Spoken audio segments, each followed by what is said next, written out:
we exist as a state. Look, I sit behind the plaque that says State of Palestine. We have 160 countries that recognize the State of Palestine, including the great majority of the members of this Security Council.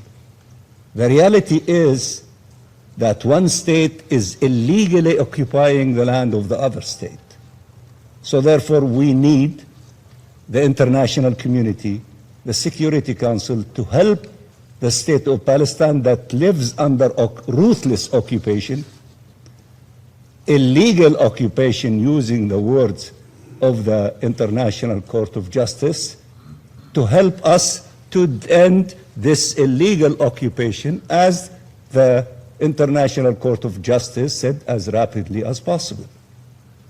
Of course, we appreciate all efforts to make this occupation less vicious, if there is such thing as that, in the process and in the way and the path of ending this illegal occupation. That is the main objective, ending this illegal occupation, not to make it a nicer occupation. And many of you have exercised that during the time of putting an end to colonial occupation and control in the past. So I don't need to explain to you what you were struggling for in order to attain your freedom and liberation. We are the last kid around the block. We need to end this evil system imposed on us, oppressing us, stealing our resources, killing our children, doing all the evil things that the UN reports describe, all of the agencies of the United Nations describe, and other NGOs, organizations describe as well. So it needs to end. And all people who respect and honor international law and their obligations as members of the United Nations and the principles enshrined in the Charter of the UN is to help us to put an end to this tragedy. Madam President, while Palestinian terrorists seek to drive Israelis from their homes, some voices in this council speak as though Jews have no right to live in Judea and Samaria. That is not true. We are not occupier, we are not settler. Our right to live in our land is based on our historical connection to it. It is described in the Torah, the Old Testament, and even the Quran mentioned the connection of Jews to the land. This past week, Jews around the world read this verse from the Torah. I will read it first in Hebrew. כי אתם עוברים את הירדן לבוא לרשת את הארץ אשר אדוני אלוהיכם נותן לכם וירשתם אותה וישבתם בה. And in English, you are crossing the Jordan River to inherit the land which God is giving you. You will inherit it and dwell in it. Judea and Samaria is where our story in the land of Israel began. It is where it will continue. There has been a continuous Jewish presence in this land for thousands of years. The name Jerusalem, Hebron, Bethel, they are not names invented by modern leaders or modern politicians. They are part of the DNA of the Jewish people. And this history was recognized by the international community. The League of Nations mandate for Palestine affirmed the historical connection of the Jewish people to the land of Israel. It called for the founding of a Jewish national home there. The international legal framework established after World War I confirmed that historical connection.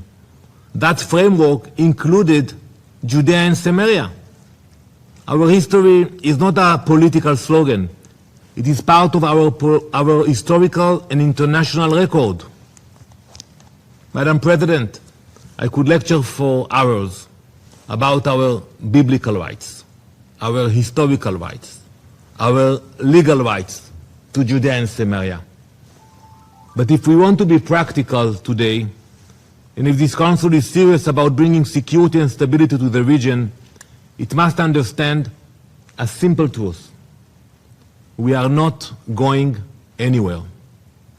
Jewish communities will stay in Judea and Samaria, just like the Palestinian communities. Несмотря на эту трагическую реальность, здесь, в стенах Совета Безопасности, ряд западных делегаций на протяжении последних месяцев возлагал всю полноту ответственности за пробуксовку мирного плана по Газе исключительно на Хамас. Все мы помним, как в ходе заседания СБ в адрес руководства палестинского движения звучали настойчивые призывы незамедлительно согласиться сложить оружие, не препятствовать работе Национального комитета по управлению Газой и принять дорожную карту высокого представителя Совета мира Николая Младенова.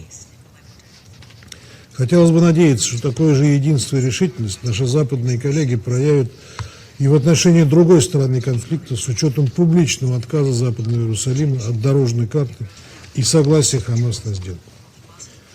Госпожа председатель, неоднократно отмечали, что успех любой мирной инициативы по БВУ будет измеряться достижением главной цели – созданием единого, независимого и непрерывного государства Палестина на Сбрии и в Газе со столицей в Восточном Иерусалиме. Созданием государства, сосуществующим в мире безопасности с Израилем. As the United States has said many times, we strongly condemn violence by any party in the West Bank. The United States appreciates the Israeli government's condemnation of and the increased actions to counter violence in the West Bank. Israel has taken specific steps, such as increasing law enforcement actions, to boosting the IDF presence, and to allocating significant financial resources to counter violence. The United States will continue to work constructively to increase security, reduce tensions, and enhance stability that is beneficial for both Israelis and Palestinians alike.